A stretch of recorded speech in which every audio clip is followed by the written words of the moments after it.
No man do they call me. My mother and my father, and all my comrades as well. Hey everybody, and welcome to my Primarch tier list stream. We're going to go over the various Primarchs and decide their rank from S rank all the way down to F rank. Now, I'm not judging this just on which Primarch I think is the coolest. My rating system is based on a number of factors. How cool the Primarch is one of the factors. But is their Legion cool? Do they have cool lore? How much do I like them as characters from a writing standpoint? All of these factors go into my calculations.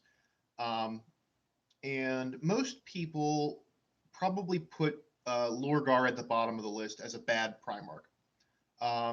In the measure of his accomplishments, his prowess, and kind of how much he ruined everything. Generally speaking, he's pretty commonly put at the bottoms of these kinds of lists. However, because of the way I'm measuring things, I actually think Lorgar is pretty great from a writing perspective. For me, it's really fun to have a villain that you really, really hate. And Lorgar is really, really hateable. So TLDR, these rankings are mostly from my perspective as a writer, and how compelling the characters of the Primarchs are. So let's get started. You can say hi to chat. Hey, what's going on? Magnus did nothing wrong, just to get that out. We'll discuss Magnus. My plan is currently to go in order of Primarchs and kind of go through each one, and we'll talk about kind of the benefits and the penalties of each one. And one of the things that's kind of true about it's almost true of like every person that has a favorite Primarch is you tend to like the ones that you know the most about. And there's so much lore in 40K, and there's so much stuff I haven't read. This is basically the Primarchs I like based on what I know about them and based on like how they work as a writer to me.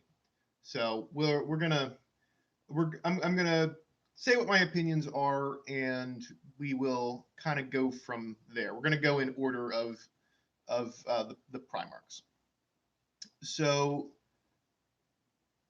we got a couple. Wait, let's start with chat. What's everybody's favorites? I got Richard Gimble for Dorn. Devin Ingram, Ferrus Manus' best boy. Let's see. My favorites are Khan and the Lion from Zemania Zeblion. I hope I said that right. Guys, I think we should read our. I done messed that up. Oh, something got redacted. I was in the middle of reading it, and Carrot Banana, your thing got redacted for some reason. Sorry, I do not have control over what gets redacted for weird reasons. Sergeant Major Payne, sorry, popping in to say hi. I have to get back to class. That's good. Go take care of important things. Khan is the best. Dorn, Perturabo, Night Stalker, probably Vulkan or Dorn. Make the two missing Primarchs your own, No Man. I'll talk about the missing Primarchs and kind of my opinion about them. Alpharius and Omegon, because it gives content creators headaches. Yeah, they're an interesting couple of dudes. All right, let's go ahead and get started. We've got a couple people in chat now, and I think we're just going to go right through in order. So first we have Lionel Johnson. And I really like the Lion for a number of reasons. Like he gets a lot of points because he's badass. Like he as an individual is like, and his Legion is very pragmatic. Kind of the weird weak point is the central theme of their Legion is the Fallen, that they're trying to protect the reputation of their Legion by eliminating the Fallen before anyone finds out about it. Which I think is odd given the huge number of traitors that have existed in all sorts of different loyalist chapters. Like people fall to chaos. It just or turn renegade. It's just a thing that happens. So the whole thing surrounding Luther and the Fallen and the Lion being mortally wounded, it it's I don't know. It's like it doesn't quite make sense, and I think that gimmick as the legions, the focus of what they are, and I have a similar issue with blood angels, and you're kind of hamstrung as a writer because even if you want to tell a story about this legion and you want to focus on something other than that, it's like you can't let it go. Like you're pigeonholed into talking about the Fallen, and because people talk about the Fallen so much, like the interesting thing about them is kind of undermined. Um, but as far as the Lion himself, I think he's pretty. I think he's a pretty solid A. Like I don't think there's too many people um, that don't like the Lion. Who's like, oh, the Lion, he's lame. It's like, no, he's badass. The thing I like about his Legion is you kind of have the Ultramarines who their shtick is they're kind of all rounders, like they do everything including empire building and kind of bureaucratic management. And the Dark Angels are similar in that, but they are like very focused on combat. It's sort of like they are the all rounders of killing people, and I like that. Um, so go ahead and in chat you can type your own ratings, but I put and you can disagree with me. Like I very much encourage discussions in chat, but I put the Lion at A tier. If you guys have your own, yeah, I like their pride. It's just it is I like the pride that was with the Dark Angels and the Fallen, and that they can't reveal that they failed at some point. But it's too for such a big universe. It's just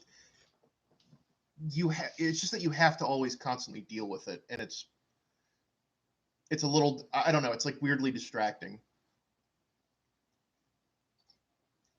It'd be interesting if it's like, yeah, it's just the Fallen always have to show up, and that's kind of a difficult thing to deal with as a writer. It's like I don't want to talk about the Fallen, and it's everyone talks about the Fallen, but um yeah, but I like the Dark Angels. I like the hoods. Like as much as it's silly to wear a giant uh suit of armor and then have a hood, it's like, oh, but it looks so cool. I do like the way I like their color scheme. I like the way they look. I think overall they're pretty cool. All right.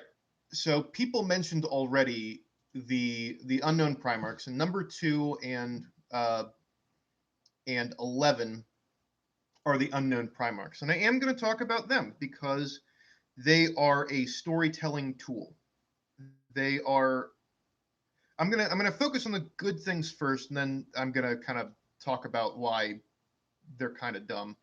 The cool things about the Lost Primarchs is it's really fun for the fandom because you have a bunch of unknown things. You can have successor chapters that come from the unknown Primarchs. They're like a complete mystery. You don't know why they were destroyed. You don't know or like what happened even. So you have all this room to kind of fill in your own stuff about what the Lost Primarchs were and why they're not here anymore. Or did the Emperor have them destroyed, or what or what or why. So the good thing is it adds a mystery that's sort of sewn into the fabric of the universe. Um, the problem is it's just nothing can happen with them in the canon lore. So there's just nothing, like you can make cool things out of them yourself, but there's nothing cool about them inherently because they're literally nothing. So for a nice thing, I think it's good for the hobby, but it's bad for me as a writer because I don't know what to do with them, and it doesn't matter what I do with them because what I do with them can be written something completely different by somebody else. And also, writing about them sort of defeats the purpose of the mystery. But the mystery isn't very interesting. So all this waggling about, I put the missing Primarchs. I almost want to put them in F tier, but I'm going to put them in D tier because there is some value to having them exist. It's just fairly shallow in my opinion.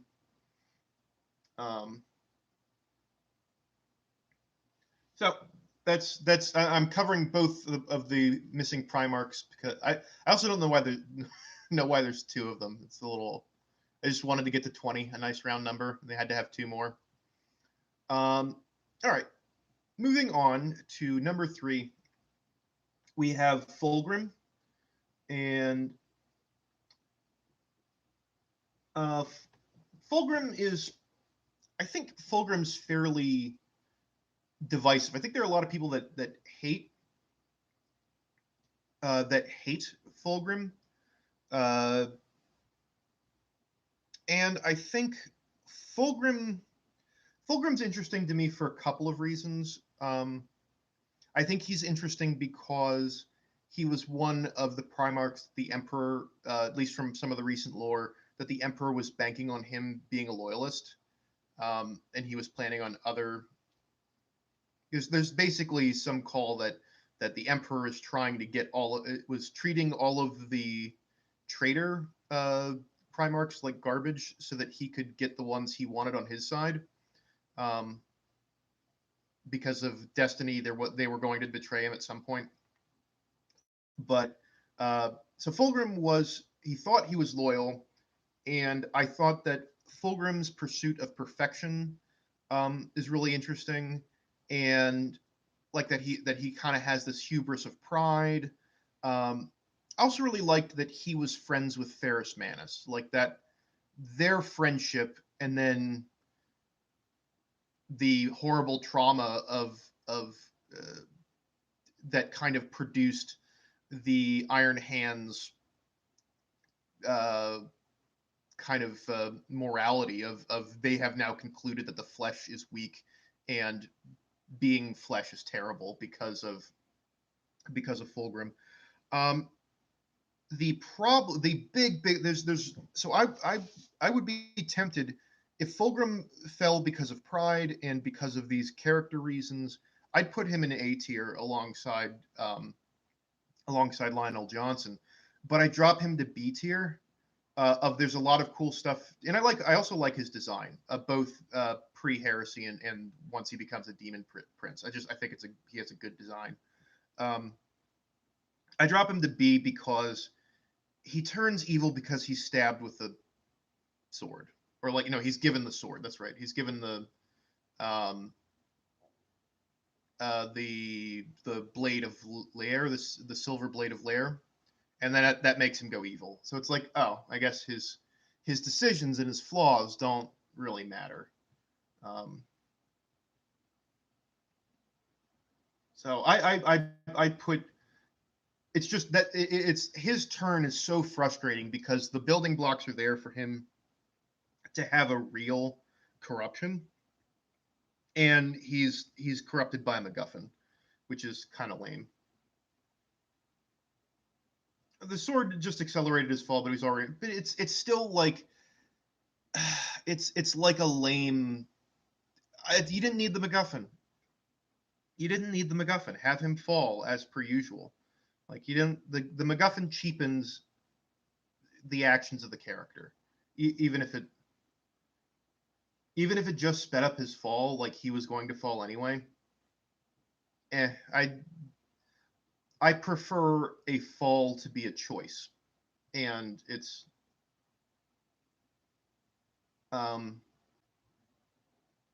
so all right. So I would put Fulgrim in B tier.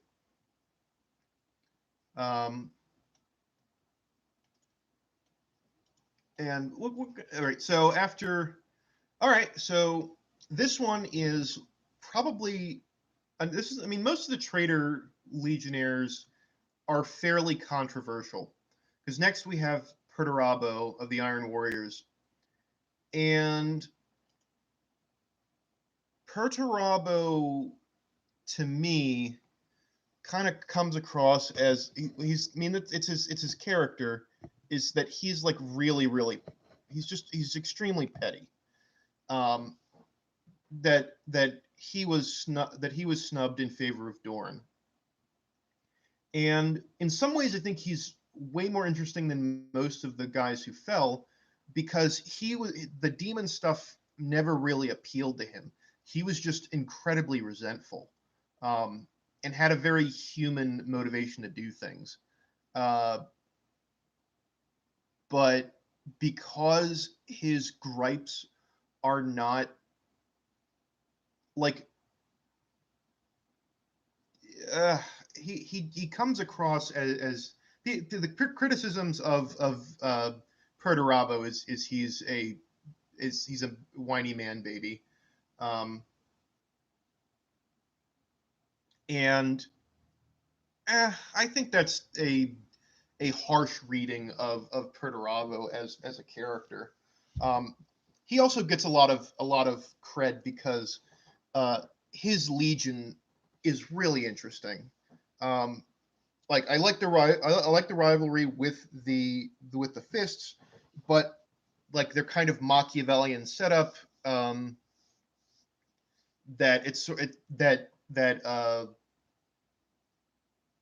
there's just kind of uh, Perturabo is sort of he's just kind of built a wall between himself and other people he could connect to, and that's sort of like the source of his fall. And yeah, and he's a badass. I like his design, like that he's just this big, huge, kind of robotic, inhuman thing that he's become less human, not because he sold his soul, but because he's just full of hate. Uh, um, so yeah, I would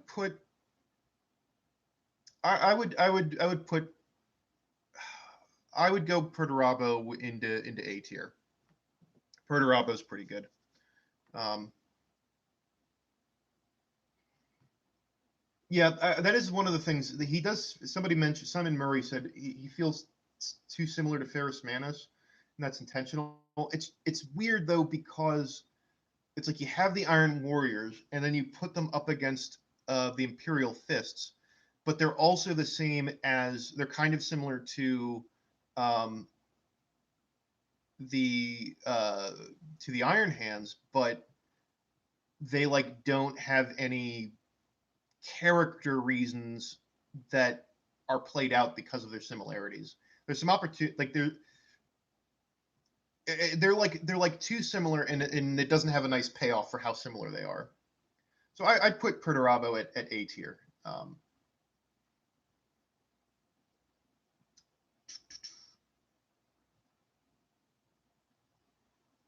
Fulgrim got B for boring. uh, so I'm trying to see if anybody else had anything. Iron Hands and Iron Warriors are immensely similar, and it is weird that they built them to be so similar. Yeah, I don't quite. I mean, it would be more interesting. It's not bad that you have similar kinds of chapters, but frequently what you do is you have rivalries between chapters that are similar, a la Imperial Fists and Iron Warriors, or you have uh, diametrically opposed legions that hate each other, like uh, the Space Wolves and the Thousand Suns, like you know, might versus magic and that sort of thing. Um, but let's move on. I've sort of talked about Perturabo. Let's go Jagatai Khan, and I think Jagatai Khan is one of the Primarchs that is commonly said doesn't get enough love. Um, that he's just sort of also there. It's like Rogal Dorn defended everything against the encroaching of chaos. Oh, and Jagatai Khan was there, I guess. um, Jagatai Khan, when they focus on him and really kind of lean into um, lead into the Mongol aspect of it, of being maneuverable, of flanking and feinting, and uh, being a military genius because you're able to deploy quickly and adjust and bamboozle your enemy. I really like that about Jagatai Khan. I really like him, but it's one of those things that there's not enough pieces to him. So if it's like write a Jagatai Khan story, I'm like I don't. I feel like I could write an individual White Scars story about like one of them. I would have a hard time writing about Jagatai Khan or about like a group of them. Um, how would you differentiating them, because the way they're characterized, excuse me, is fairly simple. And I like I Jagatai Khan kind of gets his value from Rule of Cool. Of he looks cool, and the idea is generally pretty cool that you have a Mongol based army. Um, but they like, as far as I know, I haven't read any of the lore that this might also just be a I haven't read enough of his lore. But I haven't found stuff that's like this moment that's really cool. Like he's involved in the siege of Terra, and because of his efforts, they're able to like hold them off for a long time. But he doesn't have like a really cool moment that is like famous in the lore. I'd put him. Yeah, I'd agree with Simon Murray on this one. I'd put him on in C tier. Uh, because he's underutilized. Because it's like you could explore this. He could easily be a top tier Primarch, but the material's not there, which does make him an attractive Primarch for me to want to like. I could write and try to fill some things out, um, but I'm also sort of holding out hope that they'll start writing decent stuff, writing decent stuff for him, and then suddenly the thing I make up is now wrong. Um, but that's okay. So Jagatai Khan, uh, C tier, but not because of his fault. Um, Next one, Leman Russ of the Space Wolves. Um, I really the Space Wolves have a lot of love. They have a lot of fans. There's a lot of stuff that goes into the Space Wolves. Um, and I really liked. I've had a couple of moments that I really liked Leman Russ, because he sort of comes across as this brutal killing machine. So he's got badass points. He's one of the badass melee characters that's like really powerful in straight up combat, which has its appeal. Um, but he's not just a killing machine like Angron. He like thinks about things, and there's a pretty interesting point where I sort of forget the details of the situation, but Angron is like killing a ton of dudes, and Leman Russ is like trying to is like Angron is fighting space wolves. He's killing a shit ton of space wolves, and Leman Russ is like trying to teach him something about like how he's just killing without thought of like what his goals are. And he's like, it doesn't matter. I'm killing and I win because I'm killing. It's like, no, I have now accomplished the thing I wanted to accomplish, including proving that you're wrong. So it's like I want them to be more space Vikings and less ridiculously wolf centric.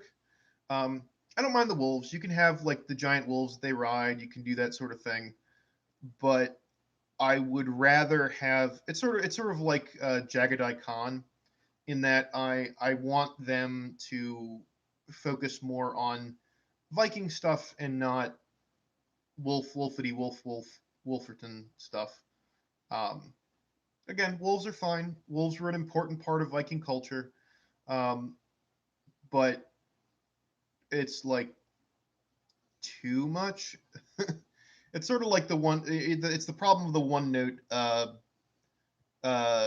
couple of the one note factions of it's like, the lion, the Dark Angels have the Fallen, and the the the wolves have wolves. The Space Wolves have too much wolves, and it's just the one note gets old. Um, but I really think like Leman Russ still is a very compelling character. Overall, his Legion's very cool. There's a lot of neat stuff to do with him. I think he's going to be my first S rank. Yeah. Also, that he's very cool. That he's like, no, he kind of has. He's my favorite. One of my favorite Primarchs that rejected the Codex Astartes. Like I like the way that they kind of do things. So I think that's kind of interesting. I put him in S rank just because there's a lot of neat stuff you can do.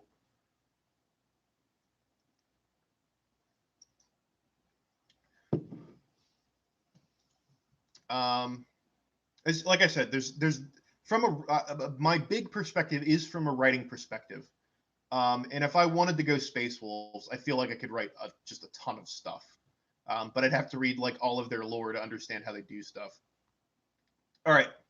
Um, next one, Rogal Dorn. Um, Rogal Dorn is is a very interesting character for a number of reasons. I think the criticism of Rogal Dorn and the Imperial Fists is that they're kind of vanilla. Um, and the the funny thing is most of the legions that people consider to be vanilla, I feel like they're not as hamstrung as some of the legions where they have a very specific thing that they do. And you do have stuff that the Imperial Fists do, that they're experts in siege warfare. Um, but there's a lot of room for different kinds of characters. Um, and Rogal Dorn as a piece of the story of the Horus heresy is pretty amazing. Um, and my love of Rogal Dorn really stemmed from Lord Voldemort's video video series on the Imperial Fists and Rogal Dorn, which, if you have a chance to, I highly, highly, highly recommend it to you, because he really hits home why Rogal Dorn is a very compelling. His story is very compelling. That he's just stoic and staunch and indomitable, and in the face of the Horus heresy, it was basically him and Jagatai Khan against the full might of the traitor legions, and it's just like he has to stall their advance and try to bleed them and do everything that he can, all while his father's gone. It's like he just will not give up on this dream of the Imperium. Um, of course, then Dorn's part in The Longest Second, that he arrives to see Horus dead and Sanguinius dead and the Emperor broken, and is the one to carry the Emperor back to the Golden Throne and inter him. And then he's still not giving up. Um, just the tragedy of him and the Iron Cage, and there's so much stuff there, and there's so much pain that is put on the shoulders of an implacable character, and I find that very compelling. Um, so Dorn gets my second S tier rank because um, there's nothing like there's nothing that is like a hard goofy thing that you have to deal with as a writer, as far as what my understanding of the lore. I'm sure there are dumb stories somewhere about the Imperial Fists, but um, they also it's all. I also think it's interesting to contrast Rogal Dorn with Sigismund. Oh my goodness, I said the Emperor version of Sigismund and the Black Templars, and how much different they are from kind of the standard Imperial Fists. Um, but yeah, I really like Rogal Dorn. He wasn't my favorite for a long time, and it's not just TTS. Like I like text to speech Dorn. I think he's very funny. but I actually think that Canon Dorn, once I kind of learned the lore, is like a better character. Very, very good. Rogal S tier. I like him. Night Lords Konrad Curze is the next one.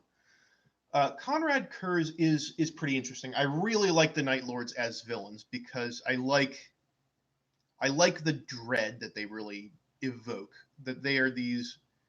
They will hide. They will strike, and you are really not going to have a good time if you're caught by them.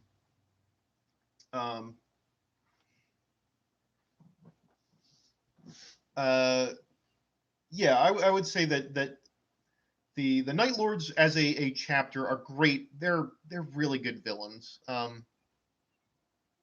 Because they're kind of like Dark Eldar, but they're not like scared of getting their souls eaten. They're like more bestial. They're cruel and they're predators, but they're like not doing it just to save their own skins. They're doing it because they're very, very bad.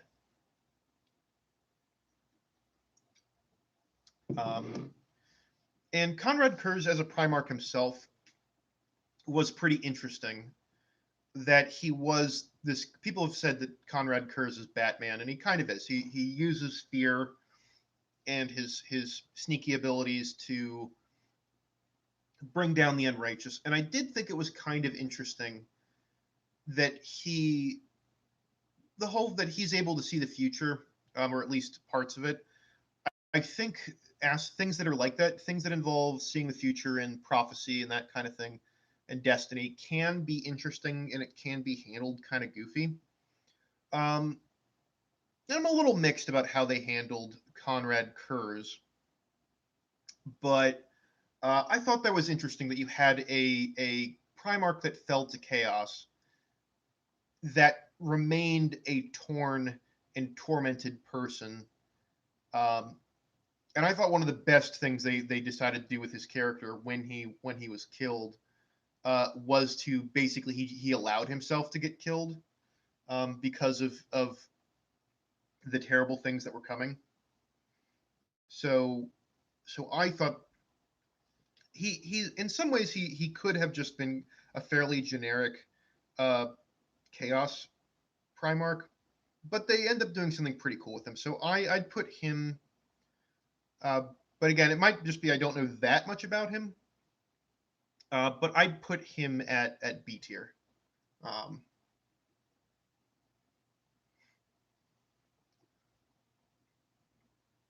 all right, so I put him at B tier.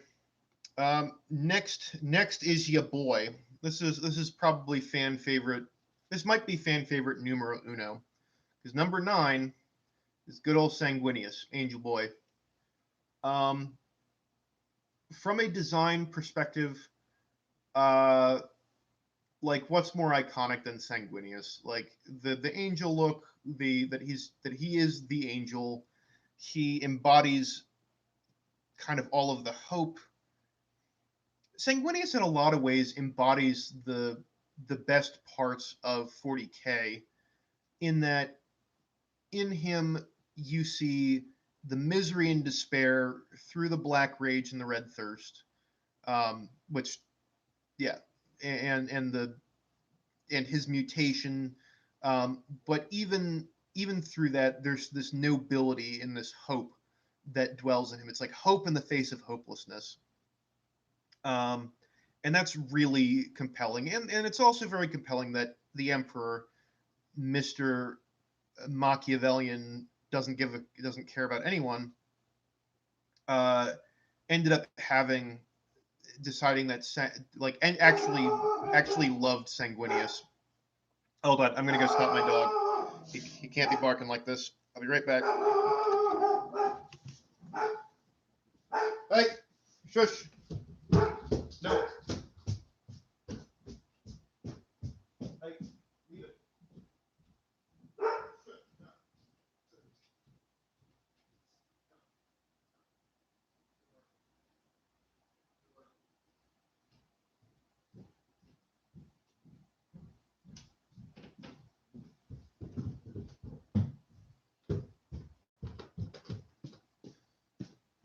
All right, apologies about that. He's just don't even know what he was barking at.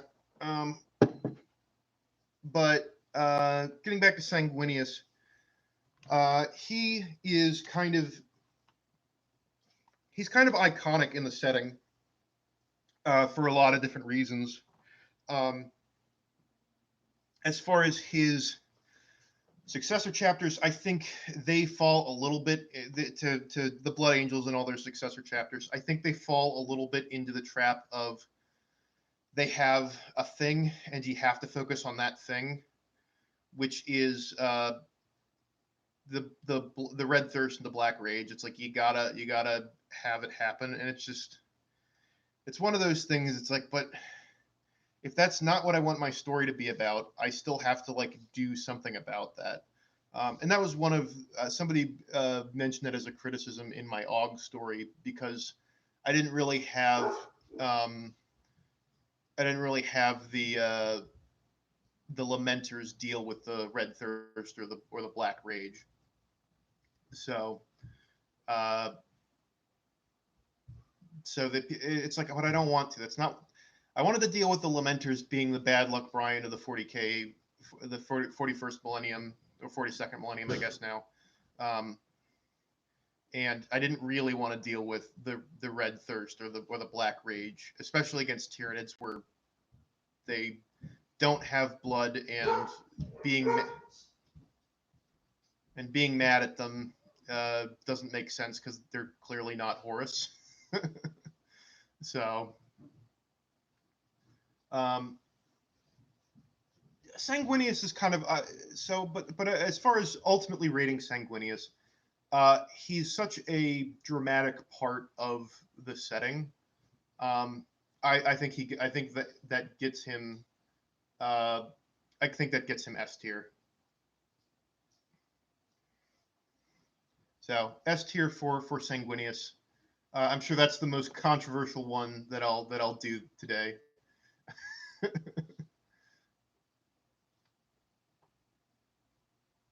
Oh yeah, the bring up the acid spit or the brain eating to know the yeah. There's weird stuff in lore that you can kind of dig up that make things weird, but it is what it is. All right. So next one is Iron Hands Ferrus Manus. Ferrus Manus suffers from a couple of problems. One is there's not enough attention paid to Ferrus Manus or the Iron Hands. Number two, they're very similar to the Iron Warriors, which I think ultimately have more dramatic stuff going on with them. I actually was drawn to write stuff for the Iron Hands in my Heart of Iron story because they didn't get enough love, and they didn't get enough because they didn't get enough love or attention. I think one of the strongest parts of Ferrus Manus was again his friendship with Fulgrim, but it's like not enough love, too much too similar to other legions, and the rivalry between the Emperor's Children and the Iron Hands is a little lost, I think.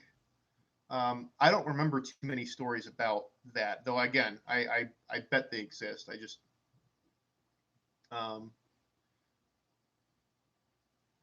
yeah, it's just unfortunate because I think you could do really good stuff with him. But I'm gonna have to put him. I'm gonna have to put him in C tier. There's just not enough. There's not enough love. Some interesting things and a lot of potential, kind of similar to Jagatai Khan. A lot of potential. And that's kind of why I wanted to really lean into their kind of philosophy, and why it's incomplete and what the problems they have. It's pretty tragic. Yeah, that he's killed by his friend Fulgrim is pretty dramatic, but a lot of wasted potential in my opinion. So I'm going to put him at C tier. Next one is unknown. This is 11 is one of the unknown Primarchs. I already did them. They're sitting at did I say D tier or F tier? They're kind of hovering between D tier and F tier because it's kind of it's a mystery, but it's kind of a good. I think I put them at D because fans make interesting things with them. Okay, 12 is good old Angron. I could talk about Sigmar, except I know absolutely nothing about Sigmar, and I don't. And I'm entertained by the fan theory that he's one of the unknown Primarchs, but I'm not going to talk about him because I don't know that much about him. So Angron. Angron's strengths. Angron has two things that are interesting about him. Number one, his story is very sad. The Emperor was a giant dick to him.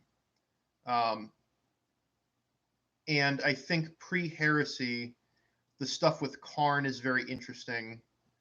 And the other thing is once the heresy kind of gets started, that there's a weird friendship between Angron and Lorgar of all people. And like they're so opposite of each other because Lorgar's not a super combat oriented. He's much more about his words are kind of his strength, and Angron's just angry.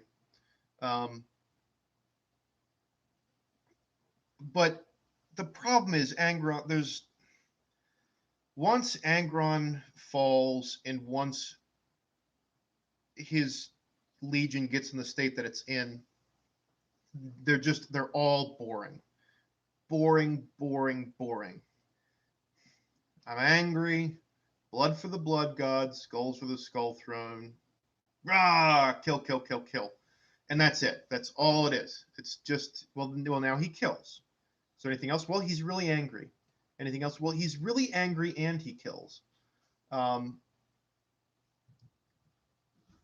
It's like, I don't know. It's when you lose, if you completely lose the humanity of somebody, I think that's a nice aspect of horror. Like, I think World Eaters are good as villains in the fact that they're like horrifying and terrifying to face, because you can't fight a Khorne berserker in melee. You're just gonna die.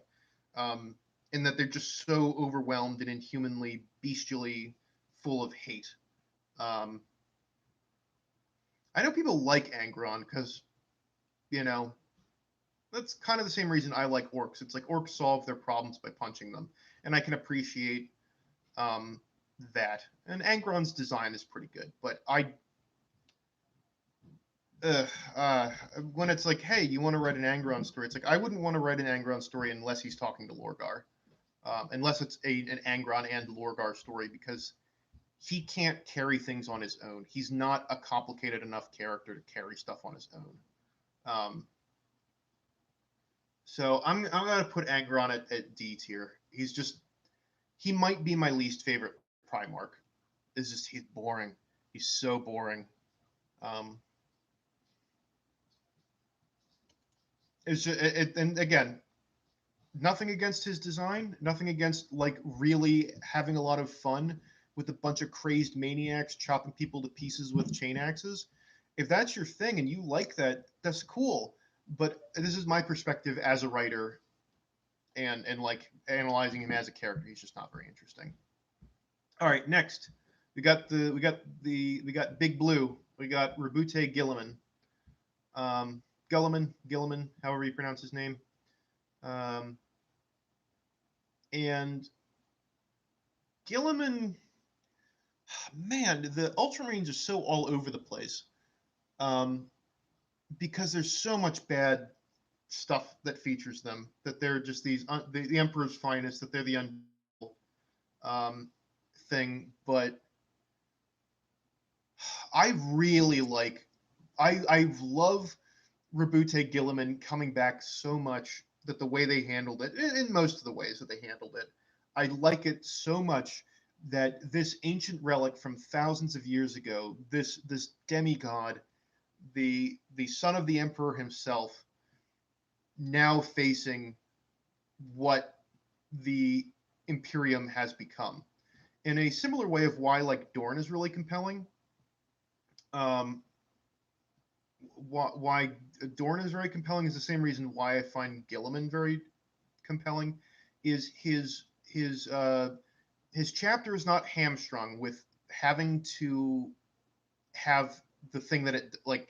It can do a lot of different things. So you can have like a lot of different kinds of characters that are very differentiated. That are Ultramarines. Um, you don't always. They can be dealing with a variety of different things, and they're not constantly dealing with the flesh change or the you know the thing that they all whatever the thing is that the chapter always has to worry about. You don't have to worry about with that. But when Guilliman woke back up and like saw the state of the Imperium and how awful it was and how hopeless everything was, and then said, "Okay, I'm going to do this. Uh, we're not giving up." That's another thing I found very compelling. And I also like Guilliman because he's not the strongest Primarch. He's not the one who can beat up everyone else. Like he has his badass moments, but he's not Russ. He's not the Lion. He's not Angron. He's not he's not Vulkan. He's not the big face punch kind of guys. He's a genius ruler, which again is something that I find interesting because he has to deal with a lot more problems than most of the other Primarchs have to. It's like most of the other Primarchs have to deal with um, winning wars, and then governing the places that they conquer or not is not what they do. Um, but uh, building an empire that lasts is like kind of the Ultramarines thing. Also, I like Space Rome, and the more they lean into Space Rome, the better their chapter is. I think. Um, kind of having I don't I think they're kind of okay being generic all rounders, but I think if you make them generic all rounders that also have the Space Rome aesthetic, I think it's better. It's, so so I really like Guilliman. I really like the situation he's in. I think he's a good way to put yourself into the 42nd millennium of if you were a demigod and started to go about fixing the Imperium, you're Guilliman. That's what that's kind of why he's very appealing to me. Um, but that being said, he's not that interesting, and there's been a lot of bad writing around him in the Ultramarines. So I'm going to put him. I'd put him A tier just because there's still a lot there. The stuff that's good with him is really good. The stuff that's bad with him is really bad. Um, I'd put him at A tier. Um, so that's Guilliman. Next on to Mortarion. Um, Mortarion's interesting, but the thing that has me hung up on Mortarion, I love his design. His design is great, and I love the Death Guard, um, particularly post Heresy. Plague Marines are so cool looking. I love it. Love the way he looks. I love his big scythe. I like his big kind of industrial gas mask looking aesthetic. His creepy hood, his big bug like wings. He's his design is so great. I love Mortarion's design. Nurgle is also my favorite Chaos God because he's not just like he is a monster, but he's more than that, which makes it more interesting. Yeah, Mortarion's story is very unfortunate. The way he was raised and the way the Emperor handled kind of everything about it. He's a his origin story is compelling, kind of before the Emperor. It's compelling, it's tragic, and it's just like you can see how it shapes him into what he becomes. But there's a couple things about his fall that I don't like. Um, Number one, this is the biggest lost opportunity for um, Death Guard is I think it weakens them a lot that they basically all got sick, and then in order to save themselves, they gave themselves over to Nurgle. That it was not a willing kind of thing. Um, that you did that it wasn't a choice. It was sort of like I did it to save myself, which is kind of a sissy thing to do. Um, what I would rather have him do as a character is because of his past, and what I would this is if I were to rewrite Mortarion to make him like what I really want him to be to also fit in with falling to Nurgle, is I would want his experience on with Barbas and his. Oh, Simon Murray, thank you for the donation. Appreciate it. Uh, Very much appreciate it. Uh, it's our first donation of the day, but you know, hey, I'm having fun. So as long as you guys are enjoying yourselves is cool. But um, but getting back to Mortarion. But thanks very much, Simon Murray. Um, Getting back to Mortarion, um, what I would want him to do is because of his upbringing, I would want him to like fixate on I don't want anyone to suffer the way that I did. I don't want anything I don't want anything bad to happen to anyone. I don't want people to suffer anymore. And that's what he ends up falling to is I would rather have him fall, like make the conscious choice to um because if you fall to Nurgle, your suffering stops. You do not feel pain anymore. And that would be the selling point. It's like, look, if you spread my Papa Nurgle's love to everyone, no one will ever suffer ever again. If the Emperor stays in charge and runs things, there will never be an end to suffering. People will always be this kind of miserable pain. Um, he's what I would want, and the other thing is the Death Guard are like very grumpy in the way they go about conducting their war. Like they kind of have they're just kind of cruel and relentless and and I'd rather have them adopt the Nurgle attitude of everything. Of I would love for the Death Guard to be like kind of avuncular and happy. That they're more that instead of being like the plague bearers, they're more like Nurglings or great unclean ones. That they're like happy about spreading the joy of Nurgle. So for me, I think Mortarion. I'm sort of torn between putting him in B and C tier. I'd say B tier. I think he's C tier is kind of reserved for the ones that it's just missed. It's just a lot of untapped potential. B tier is there's really good stuff in there, but it's held back by decisions I didn't really like. I'd say he's kind of in between B and C. I can see B minus, C plus, something like that. Um, None who serve chaos ever truly happy nor fulfilled. It's hollow. It's supposed to be. Yeah, yeah. That's sort of the point. But everything else other than Nurgle is sort of just abject suffering. Whereas Nurgle, you got some Novocaine to deal with the fact that your tooth is being pulled out. Um, I can't. I don't. I need the. I can't use the drag and drop tier list. I need to like learn how to use software and stop being a dummy. But uh, I'll figure it out. My thought was I wanted to turn this into an actual video. Basically, take the conversation we're having now and then turn it into a proper video. Um, but I'm a big dumb computer dummy who's dumb. And part of the thing is because I'm making content at such a high rate, I don't actually have and I have school and I have other things that I'm doing. It's hard for me to set aside time to like learn how to do stuff. Um, so moving on. So yeah, I'd put Mortarion border of B and C. Um, next is Thousand Suns with Magnus the Red, and Magnus is a character that I really like because it's very much the road to hell is paved with good intentions. Um,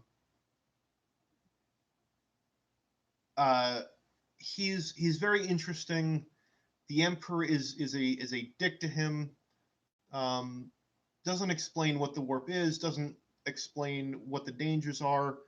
And Magnus the Red is like a spectacular psyker. He can do all kinds of things. And had he been given some guidance, things could have been very different. Um, I think I think when the prevalence of the meme Magnus did nothing wrong, as much as people like make fun of Magnus or beat the meme to death, I think it does speak to how compelling his story is. And that when he falls, like I also really like the Thousand Sons. I think their story of the flesh change is really interesting. That they got tricked by Zinch, and that they're still fighting. Like they don't like Zinch. That makes them like Ahriman. I really like Ahriman of his search for the Black Library, for the cure for the flesh change, like continuing to plumb the secrets to find these things out. It makes them more interesting and compelling than we're a bunch of big mean guys that do big mean things. Um, Magnus did ruin everything, and that's kind of the tragedy of it all. Is he made the Emperor made mistakes, Magnus made mistakes, and it all came crashing down because of good intentions. Like, what's more tragic than ruining the Webway project because you're trying to warn your father of the betrayal that's coming? So that's another thing that I would hope that they try to do is some sort of redemption arc for Magnus is really good. Um, but as far as Magnus, I think might be my favorite Traitor Primarch. I'd put Magnus at S tier um, because he's a complex character. There's a lot of neat stuff going on. Um, I think once he became a demon Primarch, he got less interesting, but I still think you can do interesting stuff.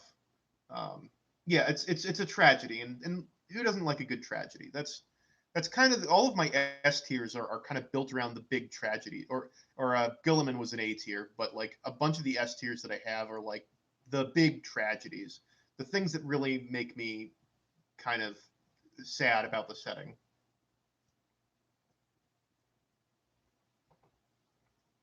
Um, we haven't got. Don't worry, we haven't got to Alpharius and Omegon. Omegon are at the bottom. They're Alpha Legion. I'm going right. I'm going straight through. So I'm putting Magnus at S tier. Also, the his I didn't even touch on the rivalry between him and Leman Russ. Like that's great too. uh, there's just so much to there's so much meat to Magnus the Red. Um, I think his design's a little silly looking, but I think recently it's been better. Like I like his wings. I think his current thing with the big bird wings look really neat. Um, his horns and his nipple horns I think are kind of dumb looking. So man, I think they could do stuff to make it better, but I'm not complaining. His visuals are a bold choice. He looks very distinct. Not always a good thing.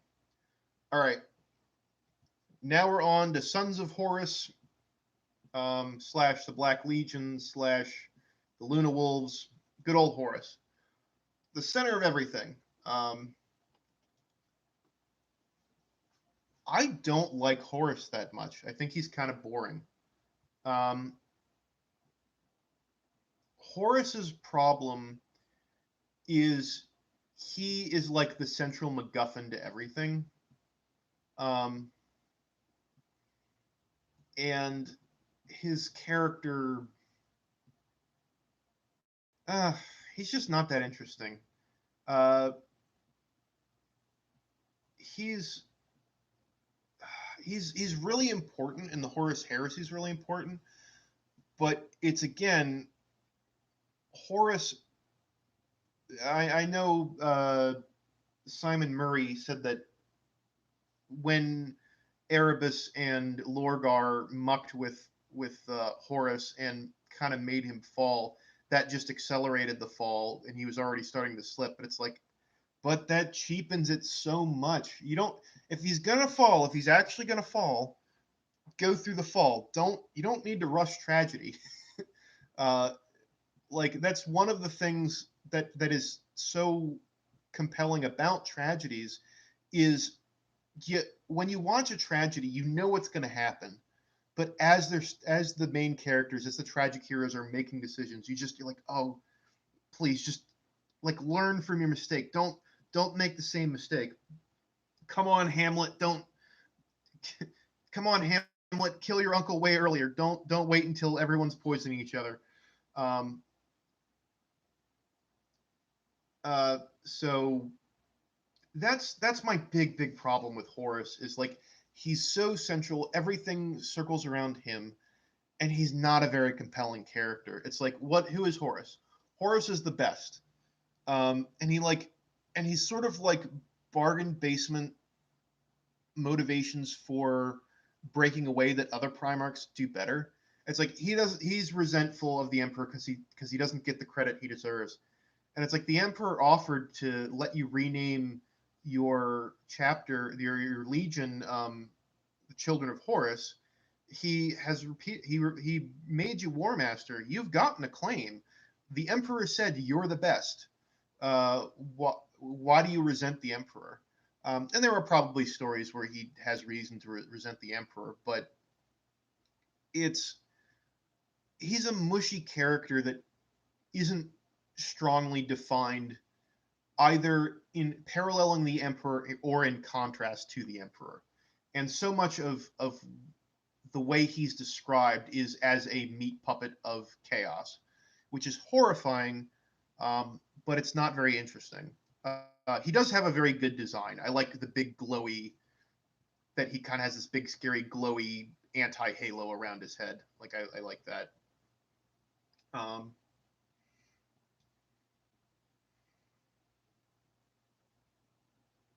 so yeah, he's just kind of meh. People talk about Guilliman as meh, and it's like, well, they did interesting stuff with him. He's motivated to do things, and there's not a whole lot for me to grab onto with Horus. I'd like for them to do a better character study of Horus. But I'm gonna. It's like Horus either needs to be a character, or he needs to be larger than life in the way that the Emperor is. We don't know. Like the Emperor is such an enigmatic figure, and there's so much about him in the lore, but he's so weird. That makes him interesting. He's this big mover and shaker. He has all these big dreams. He does all this really strange stuff, and that makes the Emperor interesting. Horus like either needs to go that way or go the other way. He needs to be a mythic figure or he needs to be a man, and he's like weirdly not really anywhere. So I'm putting Horus at C tier. Um, Meh. I have trouble caring about Horus, which weakens even further. People complain about Abaddon, and Abaddon's even weaker because he's not Horus and he's trying to mimic Horus, and it's just like what you're a nothing character mimicking a nothing character. Um, I'd like them to do more with Horus and like really pick a lane on him. Same thing with Abaddon.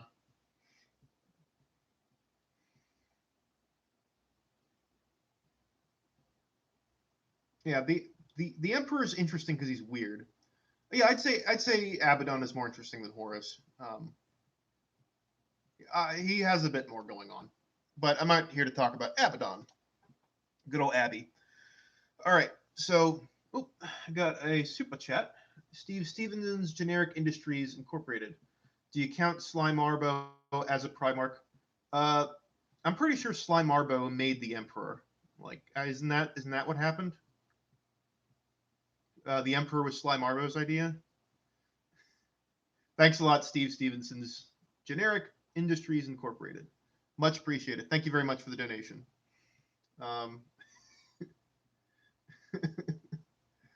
Now, pretty sure Sly Marver was the one who made the Emperor.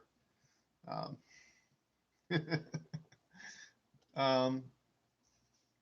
right. So, moving on from Horus, next is everybody's favorite guy to hate, Lorgar of the Word Bearers. Lorgar is he is a bad Primarch. He's just not very good at stuff. He's slow during the Crusade. He's raised by a bad dude. He's advised by a bad dude. But I really like Lorgar because this is almost on a personal level. If I were to become the worst version of myself, I would be something like Lorgar, because personally, I'm a fairly religious person, and I've dedicated a fair amount of time to doing that. And a lot of the things that I do in my life are informed by that. And I just identify with basically someone coming face to face with their god and then getting smacked in the face.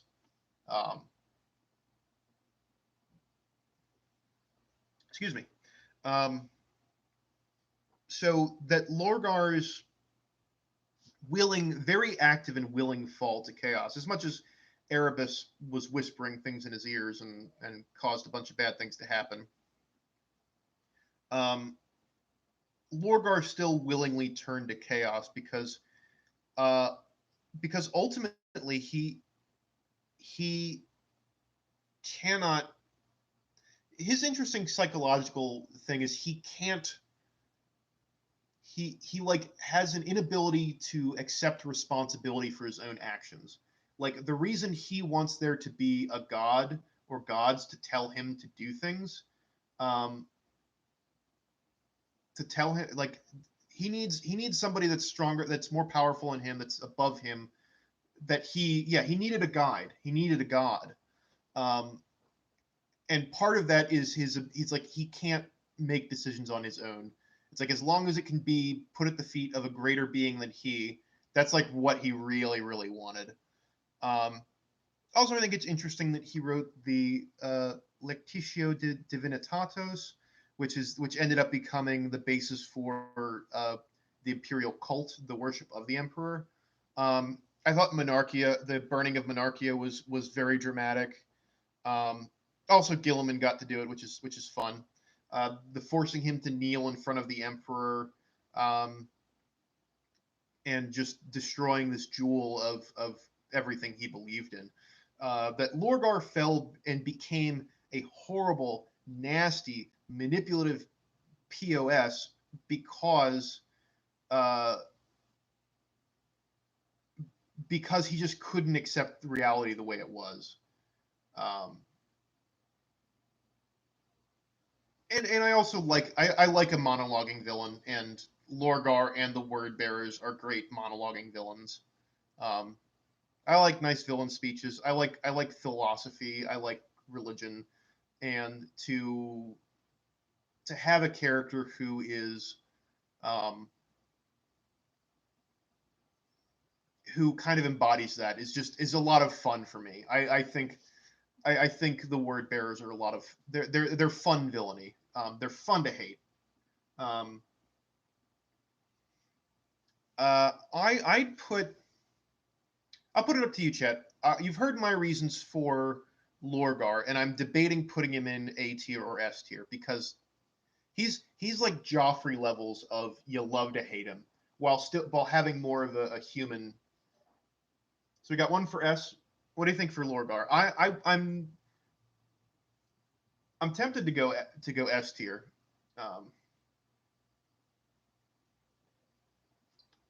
I don't think I'm going to go lower than A tier though. Got two S's, got one B. Yeah, I know. I'm gonna go ahead and be bold. I'm gonna go ahead and be bold and say that he's S tier. So ranking is S at the top, then A, B, C, D, and then F. So it's like a U.S. grading system, and then an S at the top for superior. But I would say Lorgar is just from a pure storytelling perspective. I like Lorgar, but again, like a lot of the chaos, the demon Primarchs, he got a lot less interesting once he became a demon and then buggered off to the Eye of Terror to be chased around by Corvus Corax. Um, super superior. I think it's a bonus that he's that hated. Like I think it speaks well of how good of a character he is that people hate him on his merits as a character, not because he's poorly written. It's like people didn't like Roboute Guilliman because the Ultramarines or Cato Sicarius or other characters because they weren't well written. Um, People don't like Lorgar for in character reasons, which I think is very very strong for him. Um, Yeah, great. Yeah, most of the demon Primarchs aren't interesting. It's like, rah, I'm a demon. Roar. Meh. All right, we got a big fan favorite coming up. We have 18, which is Vulkan. You got Huggy Bear Vulkan. Um, I'm interested to see what chat says about Vulkan because I really like Vulkan. Um, Vulcan's a great big teddy bear. He's very sweet. I really, really like the way he's done in uh, If the Emperor Had a Text to Speech Device. I also would put Vulcan. Uh, my head canon is that uh, Vulcan is of African descent. Uh, it's like we don't have a whole lot of different human ethnicities, even though they have onyx slash ebony colored skin because of nocturne radiation. Whatever. It's my head canon that he's actually African, like of African descent. I don't care if people say he is. I don't care if that's what the lore says. It's like meh. We have like an African chapter, but we don't have an African based legion. Um, and I just think I think he's a good character for that to be. Um, um,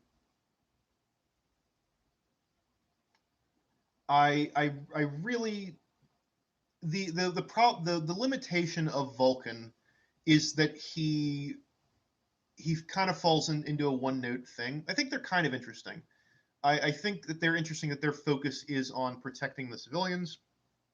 I think that is a nice breath of fresh air. Um, and then they're kind of and then they're all about fire and forging. I think you got some stuff. They are all about they make really nice weapons. They burn stuff. They really hate Xenos and they want to protect citizens. I think you have some decent stuff, but he's not a very complicated character. He's a really great. Um, you know who I would? I mean, this is a comical version of it, and it's not a great example, but um, Vulcan is almost like if you've ever seen The Emperor's New Groove. Um, Everyone really likes Kronk. Kronk is delightful and wonderful, and he's a big, snuggly teddy bear, um, and he's funny, but he's not a compelling. He's not an interesting character. He's just dumb. Um, Vulcan's obviously he's not. I thought of Kronk because he's big, and Vulcan is like big and strong and friendly. Um, but he's a similar sort of thing. Vulcan is good. Um, he's good to be. He's like a character you would really want to have in your D&D campaign that kind of helps hold the party together, like a really good solid person. Um, but like I said, he's a little limited in like what his personality is. So I really really like him. He he might have been, he was close to one of my favorites. Um, I'm gonna put him in S tier. As much as he is a little limited, it's just cool. He gets by on a lot of rule of cool and a lot of like, you know, I have a lot of fondness for some of the fan art of like a salamander carrying like a small child to safety. Um, and I did actually a story based on that. I like the I I just like I will not apologize for liking Vulkan. I'm gonna put him at S tier just because I really like him. Um, while he's specific and there, it's not, it wouldn't be hard for me to write a story about somebody like Vulkan. He's like a good guy. He's a good solid dude. All right. So next we have the Raven Guard and Corvus Corax. Um, Corvus Corax, he's he's kind of interesting because he's stealthy and he's all about breaking chains. And I think he ended up like that he was one of the. I mean, there was a number of legions that got smashed at the drop site massacre. Um, I kind of dig his deal. Um, and yeah, I did make fun of him calling him Birdie McBirdface. Um, his story is a little interesting. That he like I like his guerrilla war during the heresy. I like kind of that shtick. Um, but I think the Night Lords are just kind of a more compelling version of that because they're monsters. You kind of and yeah, Corvus Corax is just kind of another one where I feel like it's a lost opportunity. Um, like I like his anti-slavery, like breaking the chains, personal freedom kind of thing. I really like, and I think Corvus is going to end up in C tier as like these characters need more focus and really flesh out. Like Jagatai Khan, Ferrus Manus, and Corvus Corax are all characters that I could see becoming top tier, like literally with a bit more focus on their characters. Um, um, yeah, I think that's gonna Corvus Corax. I'm gonna put at uh, at C tier for a lack of didn't follow through. He's cool, but it's the lack of potential hurts me as a writer. They didn't use him to his full potential. So Alpharius and Omegon, um, I'm very mixed on how to feel about this. Um,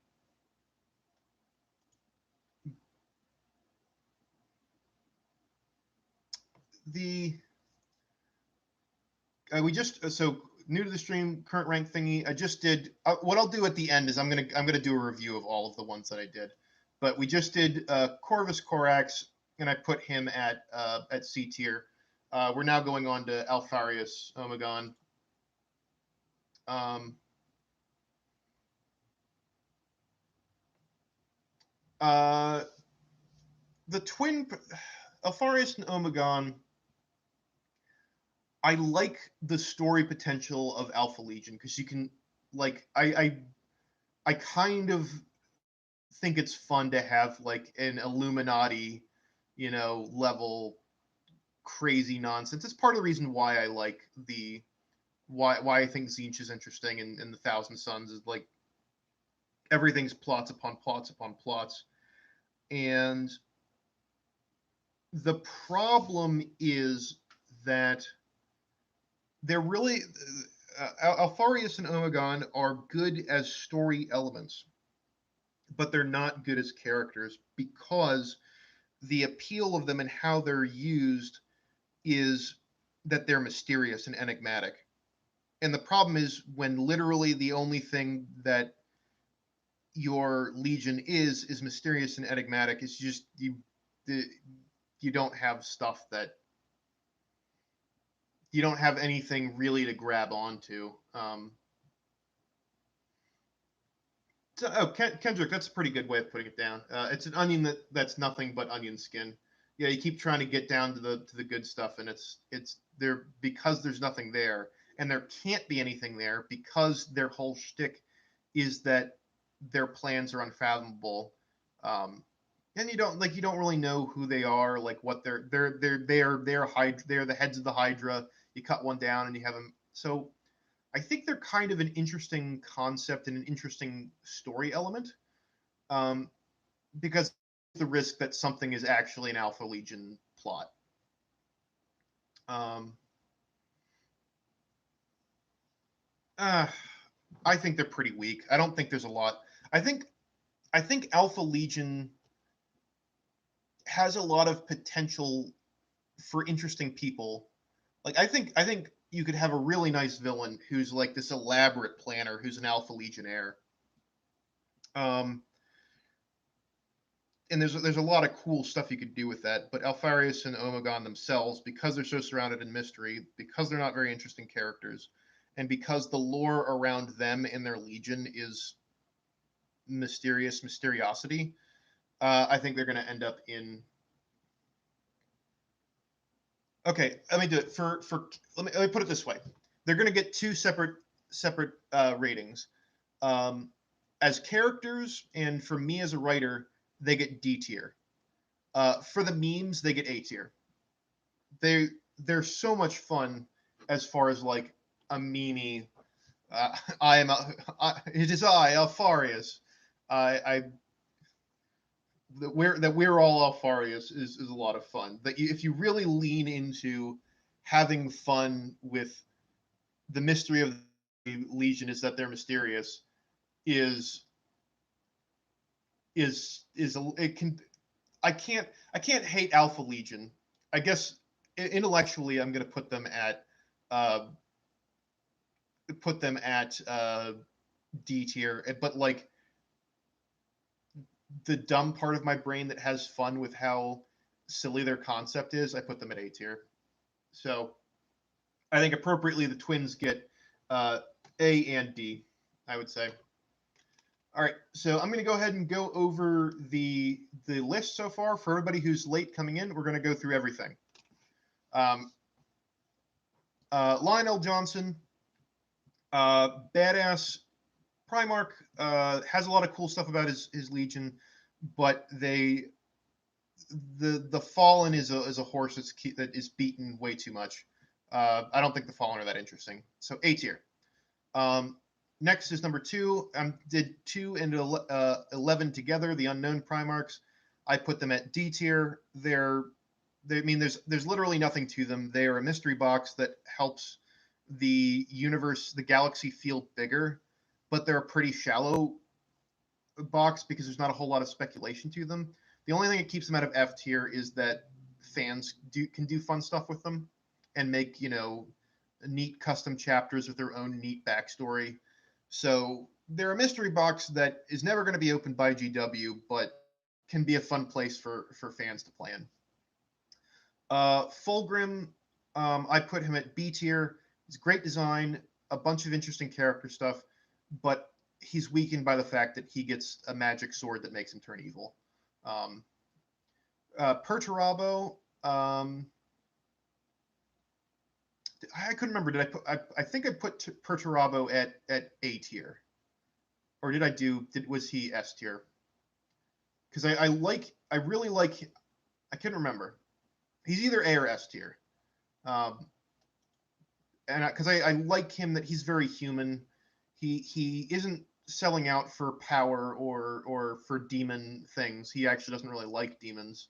Um, that he's just spiteful, and also his legion's really cool, and he has a nice rivalry with Rogal Dorn. There's just a lot of good stuff with Iron Warriors. Um, A or S tier. The only thing that drops him down a little bit is that he's really petty, and that's like not as compelling. I think I did A though. I think he was A. Jagatai Khan, I ranked him C because he's a lot of lost potential. They just don't do enough with him. Lean more into the Genghis Khan sort of aspect. Make him this noble warrior poet. Really sell me on that, and you got something really good with Jagatai Khan. It's so much potential, and it's all wasted, in my humble opinion. Leman Russ, I put him at S tier. There's just a lot of neat stuff. Like he has the rivalry with um, Magnus the Red, who I think I said was my favorite traitor Primarch. Um, they have a lot of good space Viking things. Um, the only problem is they go overboard on wolf stuff, which is fairly shallow. It's like Wolfie McWolf, Wolfterson, wolf units, and wolves that do wolf things. Everything's a wolf. Um, and that can be annoying, but there's so much cool stuff that's in there. Um, and I also like that they're non codex compliant chapter. They're great. Um, so I put Leman Russ at S, though I know why people, there are reasons to dislike him. Rogal Dorn, I think I said Rogal Dorn is my favorite uh, loyalist Primarch. He's S tier.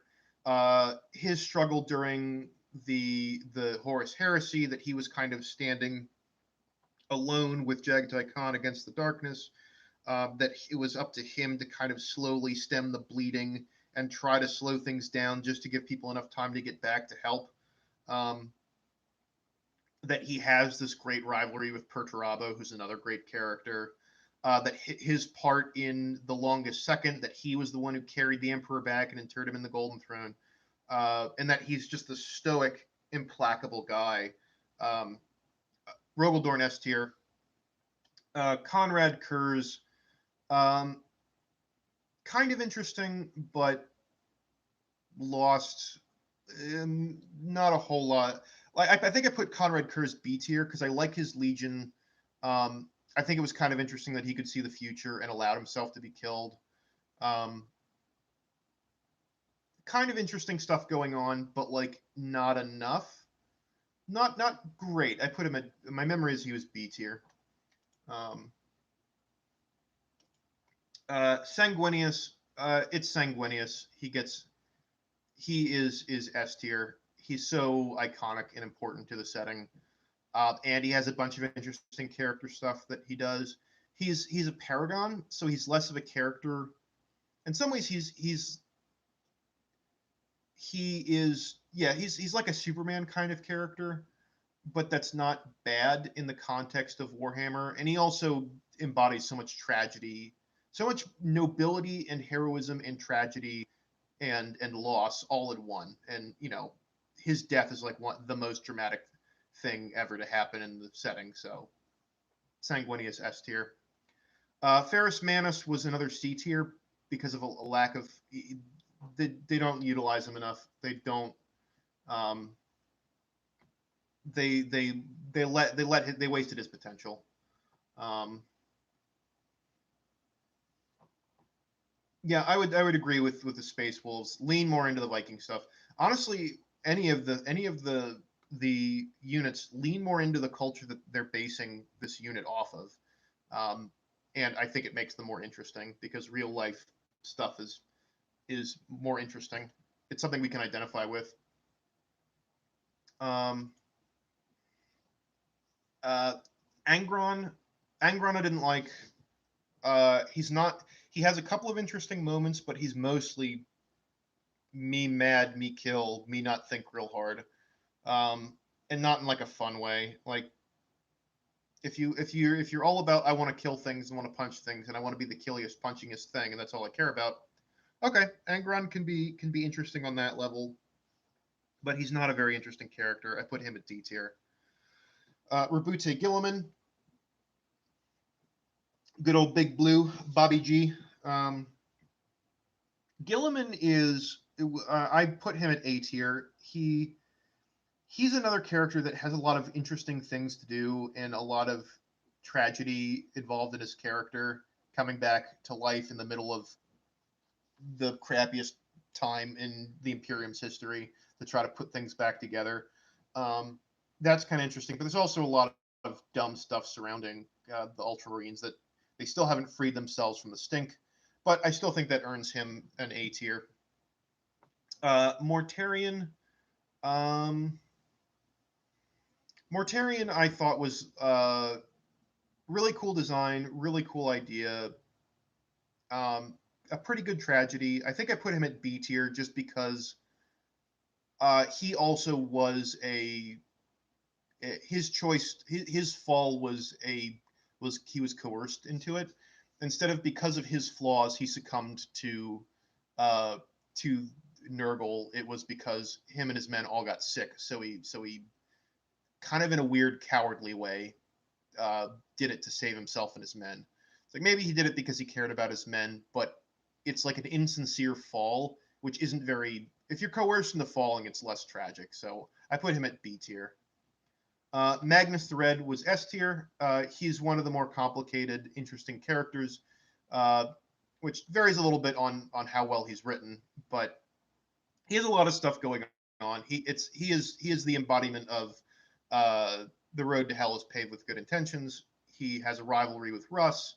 Uh, he has a lot. His legion's really interesting. They have actual goals and things they want to accomplish. They're dealing with the flesh change. There's a lot of interesting stuff in the Thousand Sons that I really like. And Magnus is a pretty is just a lot of there's just a lot of nice meaty stuff to get into, um, which I enjoy. Um, then we did Horus. I don't like Horus. I put Horus at D tier. He commit to something. Horus is people said he's kind of a Mary Sue, and that's kind of it. He's not anything in particular. He's just kind of a collection of powerful qualities. And his fall is also kind of weak sauce because he falls on account of coercion by Erebus. I'd rather have him fall by choice. It's so much more compelling to have that happen instead of by MacGuffin. Lorgar, I was debating A or S tier. I decided to say S tier. Lorgar's the guy you love to hate. Everyone loves to hate Lorgar, and the people who it's like Lorgar. Like I said when I talked about him, if I were to become the worst person I possibly could be, I would be somebody like Lorgar. Um, so I have that personal kind of connection of being a relatively religious person, and I just think that his fall is very dramatic, is very human, um, and he's also like the word bearers make he's very talent he's a very talented orator, um, and he's so cruel. Once he flips, it's just like I now because I have God telling me what to do, I have license to do anything. He's like a person that once they have carte blanche by as per their religion to do whatever they want without being responsible for it. Boy, is he cruel. So I like Lorgar. He's so much fun to hate. He's so much fun to hate. Um, Vulkan, big cuddle boy. I debated A or S tier. I went S tier. I just like Vulkan too much. Even though he's not as interesting of a character as some of the other ones, um, I he's just so likable, and it's a breath of fresh air in the setting to have somebody that is actually a caring person. Um, Corvus Corax, kind of a watered down version of like a less interesting version of Konrad Curze. Another character that could be much more interesting if they leaned more into his lore, if they made freeing slaves much more of a part of his shtick. Um, it's like he does guerrilla style warfare, stealth, and he frees slaves. It's kind of interesting, but another one where it's going to be C tier because of a uh, lack of potential. Alpharius and Omegon. I split theirs in between. I just did this one, but I split their ranking between D and A. D because they are literally not characters. They are kind of world building concepts. They're kind of plot hooks. and they just don't. And because of the nature of their plot hook, you can't develop their characters. I gave them A because I think Alpha Legion memes are hilarious. I think the existence of it's sort of serious Warhammer, they're D. Fun, goofy meme Warhammer, they're like A. That would be what I would call them. Um,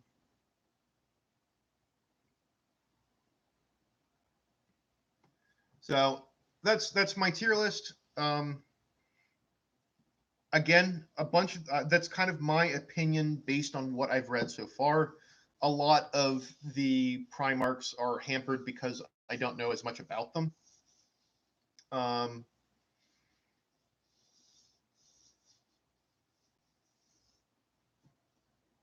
so that, but that was kind of my opinion from my perspective as a writer.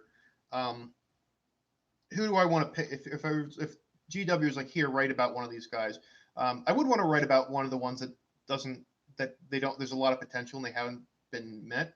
But I'd also like to write about a lot of the juicier characters that they have in the setting. So, uh, is any who? What am I most wrong about? What are people? I don't know what everyone who's mad about. Who's mad about what?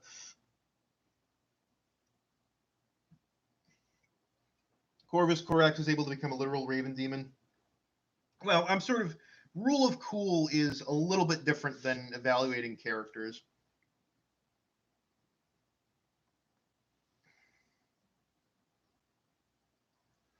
Yeah, there's a different ways of evaluating them, and that's kind of fine. Like, I'm not hating on people who like things. Um, I said Angron's probably my least favorite Primarch, but I do. Somebody could like Angron, and I could understand why they like him. It's it's like it's like I kind of see Angron's appeal as like pure metal. It's like just want to break stuff, just want to kill people and not. I don't want to think, don't want to don't want to feel things. I want to break stuff. I want to break stuff and be really good at breaking things. Yeah, Mortarion's design is really cool. I like Mortarion's design. He hmm, he might be my favorite designed demon Primarch. Um, Fulgrim's not bad. Um, yeah, no, I think Mortarion is hands down my the my favorite demon Primarch as far as design goes. Um, Angron is only angry all the time because of the nails, which is tragic, but it's not very interesting. It's sort of again a MacGuffin that says this is what his personality has to be, as opposed to him making choice. Um, Mortarion could be there. Which Primarch would I like to be? Um,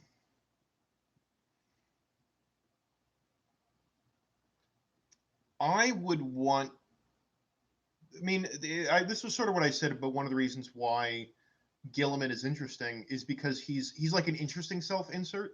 It's like if you were a person who kind of knows how the 40K system world works and you kind of know how to fix it. I think it's interesting to kind of project yourself into Guilliman, who's kind of a genius administrator and he's trying to fix everything. So part of me wants to say Guilliman because of a bunch of reasons. Because he also like not having a messed up gene seed's pretty cool. I'd be tempted to be like, I want to be Sanguinius because who doesn't want to be the fabulous Hawk Boy? But he gets wrecked pretty bad. Um, he gets deaded, and his boys are kind of messed up after that.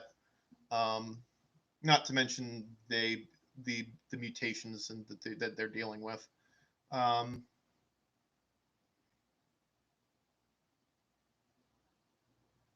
I don't know.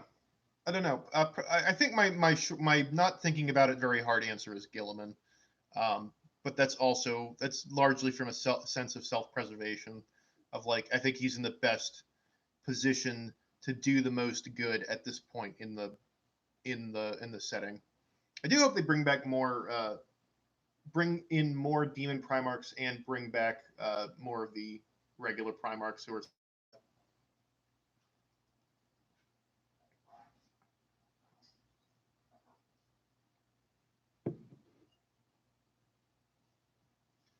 Yeah, Alpha Legion has limitless potential, but every like li nothing has limitless potential. I mean that like if you don't say anything about something, it has limitless potential, but it's also a big amorphic blob of stuff. So if let's pick two demon. I'm gonna pick a loyalist Primarch and a traitor Primarch. Which ones would I want to be? Um, let's go Guilliman for a number of reasons. Um, and then if I had to be a traitor Primarch, who would I want to be? Mm, I think as much as uh, he's a complete git. Part of me, let me put it this way: if I were to play one, this is not like I want to be them, but if I would want to play one on screen, like if I were to be an actor and play one of them, I would have so much fun playing Lorgar. Um, I think he would be a lot of fun to play. Um, as far as which loyalist Primarch would be fun to play, um, playing Vulkan would be really fun. Leman Leman Russ would be really fun. Sanguinius would be a little hard. I don't know to be so fabulous. Perturabo, yeah, he'd be a lot of fun to play too. Um, yeah, Angron would have been a more interesting character if he had stayed a loyalist, like kind of doing the Blood Angel thing of constantly being threatening to succumb to the rage. Um, yeah, boy, I wouldn't want to. Falling to Slaanesh is like the worst thing. Um, boy, I don't know if I could be able to handle that. But I think we've had a pretty fun discussion. We've had a pretty fun time. I hope you guys all had fun. Um, I think I'm going to try to turn this into a more succinct, more interesting, more graphically arranged tier list that I'm going to do in a video. Um, so yeah, I do appreciate you guys and your input, and I hope everyone else had fun. But I think I'm gonna. Oh my goodness, I got an ant. Ugh, get out of there! What the heck? That's weird. Anyways, I'll see you guys. Thank you all for listening, and y'all have a wonderful weekend.